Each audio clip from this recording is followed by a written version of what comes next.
Alright, good morning. सब packing हो चुकी है, ड्रेसिंग हो चुकी है, तो अब निकलते हैं यहाँ से। नाश्ता करना है, सबसे पहले जाना है शोरूम सर्विसिंग के लिए और उसके बाद में देखते हैं क्या करना है। तो चलिए अब यहाँ से फ़िलहाल निकलते हैं, चेकआउट करते हैं।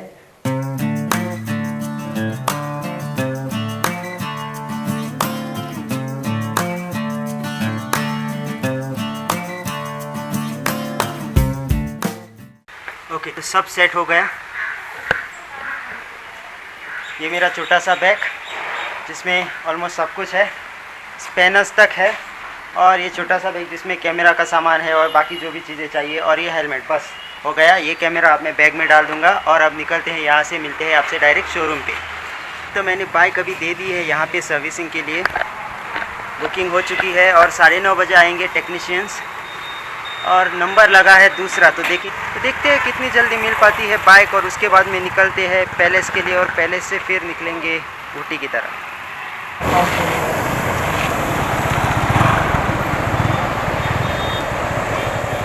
तो बाइक की सर्विसिंग होके बाइक मिल चुकी है, सामान हमने लोड कर दिया है। पिंटू भाई है यहाँ पे, मैं हूँ यहाँ पे। तो यहाँ से फटाफट निकलते हैं पैलेस की तरफ।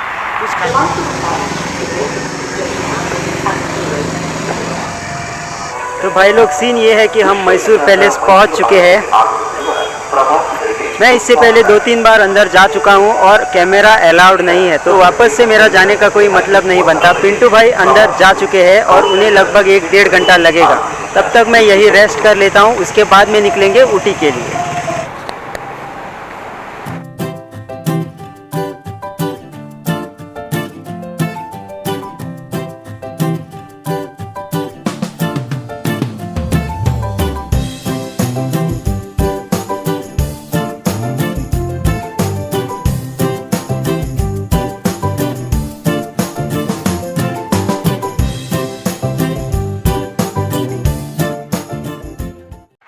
खाना ख़त्म,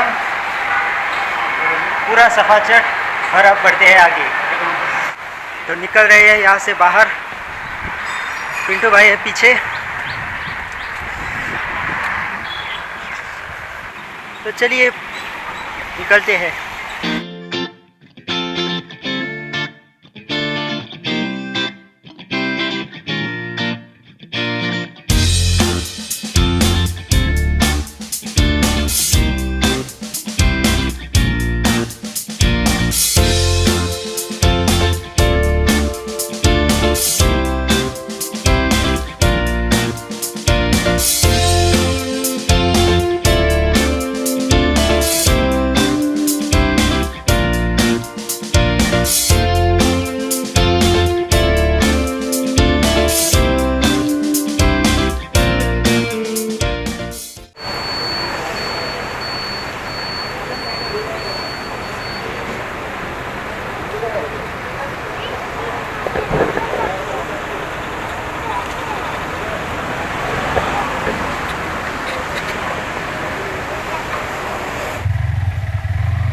तो गाइस, कुछ ही देर राइड करने के बाद बारिश ने अपना आगमन कर लिया। तो मुझे बारिश का अंदाज़ा नहीं था बारिश आने वाली है, लेकिन आ गई। थोड़ी देर हमने पेट्रोल पंप के पास वेट किया, लेकिन और कितनी वेट करेंगे, हमें भी पहुंचना है। कम से कम 7 बजे तक तो पहुंचना है। हवा भी चल रही है, आड़ी टेढ़ी चल रही है, सीधी भी नहीं। एयर बस्ट बहुत ही ज़्यादा है, आप शायद देख सकते हैं बाइक हिल रही है। तो चलो इस मौसम का भी मज़ा लेते हैं। सोचा नहीं था बारिश के दिन देखने के लिए मिल जाएंगे। अच्छा, तो यहाँ कोई इंडस्ट्री है, वहाँ पे हमने थोड़ी शरण ली है। बारिश हो रही है फिर से, और ये देखो कुछ भाई लोग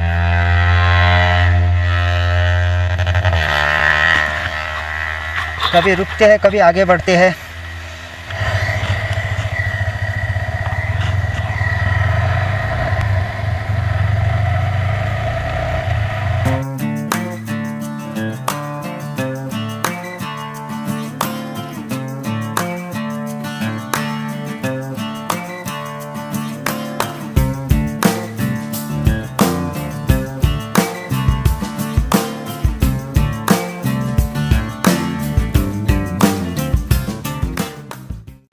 तो यहाँ से अब हम Bandipur wild life sanctuary tiger reserve जो है वहाँ एंटर कर रहे हैं।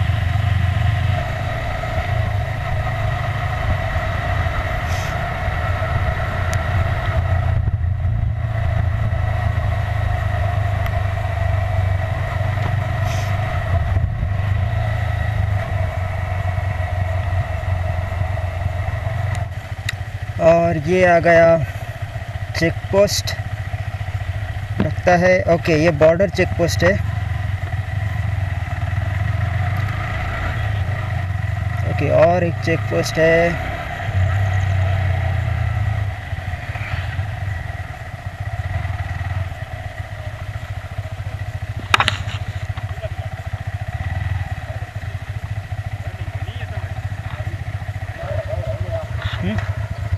ई पास नहीं ना ना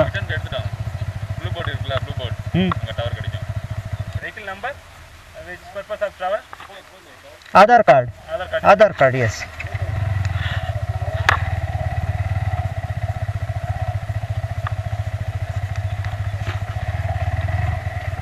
ओके गाइस, तो फिलहाल कुछ दिख नहीं रहा है। 1 मिनट। ओके, तो प्रॉब्लम ये है कि फ़िलहाल हम है चेक पोस्ट पे, और कल से यहाँ पर ई पास कंपलसरी कर दिया है तमिलनाडु गवर्नमेंट ने। तो लगभग 2-2.5 घंटे से हम यहाँ स्ट्रगल कर रहे थे नेटवर्क के लिए। घर पे फ़ोन किया, ई पास बनाने के लिए कहा, और डाउनलोडिंग वो सब करने में 2-3 घंटे निकल गए। फ़िलहाल यहाँ बारिश हो रही है, अभी थोड़ी कम हुई है बारिश, और दोनों तरफ हमारे चेक पोस्ट है। पीछे है हमारे कर्नाटका चेक पोस्ट और आगे है तमिलनाडु चेक पोस्ट। तो अभी हमने डाउनलोड किया है, ये देखो, अगर अब कुछ दिख रहा है मुझे नहीं पता। बाइक्स हमारी वहाँ पर पार्क्ड है, तो बाइक्स लेते हैं और चेक पोस्ट पे जाके ट्राई करते हैं गेट पास के लिए। अगर गेट पास मिलता है, मतलब हमें पास करने देते हैं तो ठीक है, नहीं तो वापस जाना पड़ेगा कर्नाटका और स्टे लेना पड़ेगा। बहुत ही ज़्यादा टायरिंग डे है आज का, और ये हमारे लिए हो गई है नाइटमेयर। हो, ये देखो, बैग मैंने पीछे से निकाल दिया है क्योंकि बारिश हो रही थी। इसे हटाना पड़ेगा। इसे मैं हटा देता हूँ, इसका कुछ फ़ायदा नहीं है अभी। पूरा बैग फुल है, फिर भी यहाँ घुसा देता हूँ। चलो, ये रस्सी बहुत, ये बंजी कॉर्ड बहुत काम की चीज़ है।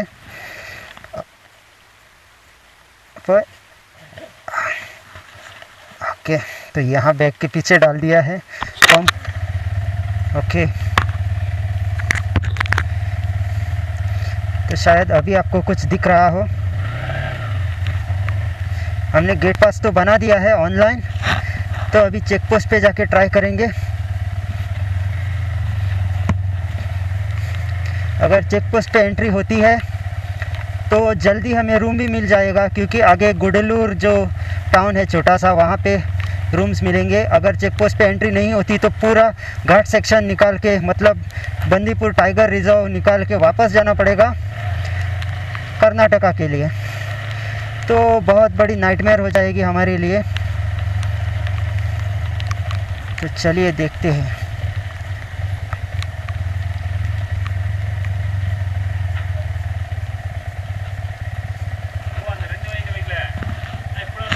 हाँ हाँ, ओके, तो हमारा चेक हो चुका है। चलिए चलते हैं आगे।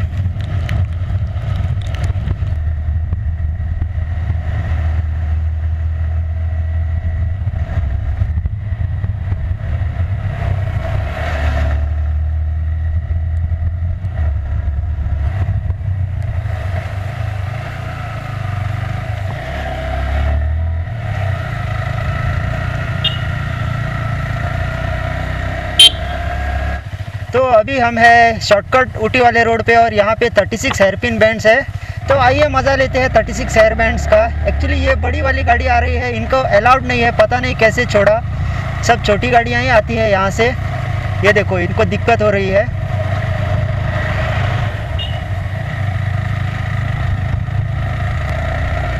तो चलिए मज़ा लेता हूँ 36 एयरपिन बैंड का।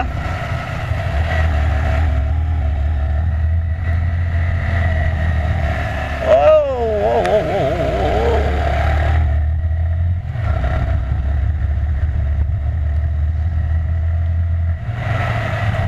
32 बचे हैं।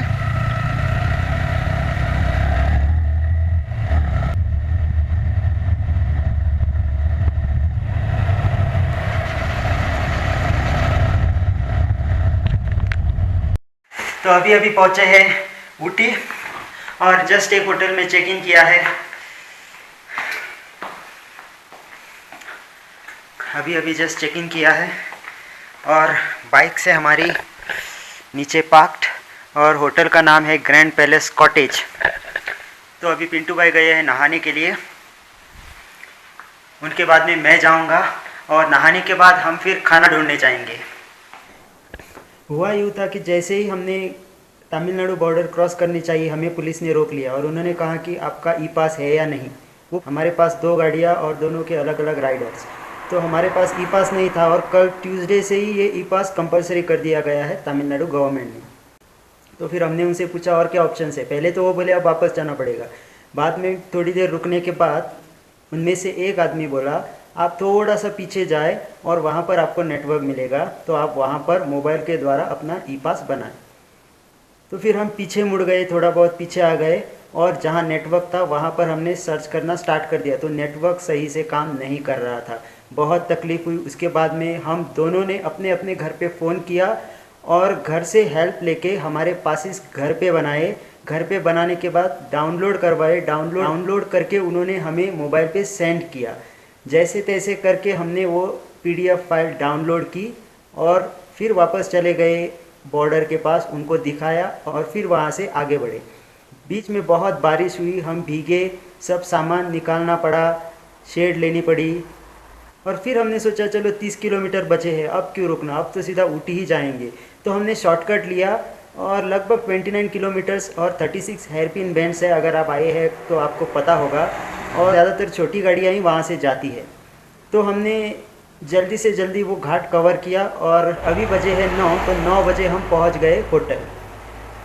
तो अभी पिंटू भाई नहा रहे हैं, उनके बाद में मैं नहाऊँगा। पूरा भीगा हुआ हूँ, हमारा सामान भी भीगा हुआ है, सब सुखा देंगे निकाल के। तो ये थी पूरी आज की स्टोरी।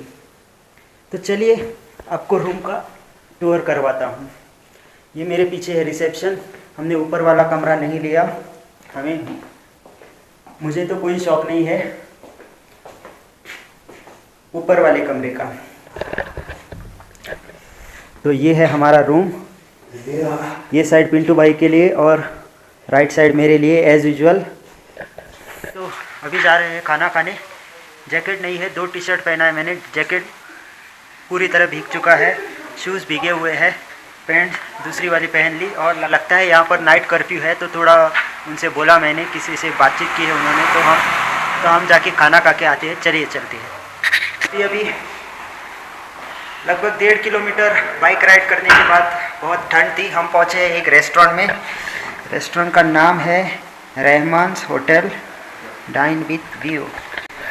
ऐसे हमें रात में कोई व्यू नहीं दिख रहा है। तो फिनिश पूरा सफाचर। और अब चलते हैं रूम पे। पिंटू भाई पीछे फ़ोटो शूट कर रहा है और मेरा कोई इरादा नहीं है फ़ोटो क्लिक करने का। पता नहीं आपको दिख रहा है या नहीं, लेकिन यहाँ पर पूरा कोहरा हो चुका है और हमें 1.5 किलोमीटर वापस जाना है होटल पे बाइक लेके। ठंड भी है, तो चलिए चलते हैं होटल की तरफ। पेपर तो बहुत ठंड है, दिख भी नहीं रहा था। 4 मीटर की दूरी पे धीरे धीरे फर्स्ट सेकंड गियर में हम कैसे करके रूम पर पहुँचे। आज तो भाई पूरा लद्दाख वाला सीन हो गया, बिल्कुल लद्दाख वाला सीन। भीगते हुए आना, उसके बाद में गर्म पानी से नहाना, उसके बाद में फिर से ठंड में सिकुड़ते हुए खाना खाने जाना और फिर वापस आना। पता नहीं कैमरा में आपको दिख रहा है या नहीं, मैंने साफ़ भी नहीं किया शीशा। एनीवेज अब फिर से चेंज करता हूँ। ये सब सामान सूखने के लिए रखा है, इसे हटा देता हूँ और घुस जाते हैं रजाई में और सो जाते हैं। मिलते हैं कल सुबह।